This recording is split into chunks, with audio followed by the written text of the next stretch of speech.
వెలుగు కనపడగానే ఒక్కసారి అరుణాచలం అంతా మారుమోగిపోతుంది.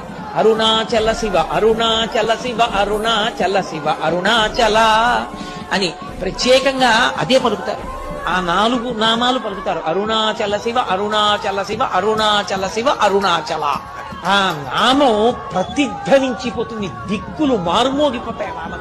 అప్పుడు అక్కడ జ్యోతి వెలిగించగానే ఇంటింటా జ్యోతులు, ఇన్ని జ్యోతులతో అసలు మీరు ఆ అరుణాచల క్షేత్రాన్ని చూస్తే ఎక్కడ చూసినా జ్యోతులు.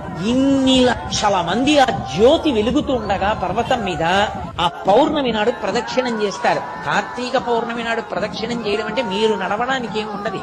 మీరు అంగుళం ఖాళీ వస్తే కాలు కదుపుతూ వెడుతూ ఉండడమే అంతే. అలా తిరుగుతారు. అసలు అది జనం ఇలా నడుస్తూ ఆ గిరి చుట్టూ తిరిగే స్థితిని చూడడం అంత అద్భుతంగా ఉంటుంది. కొండంతా జనంతో నిండిపోతుంది. అంత పెద్ద జ్యోతి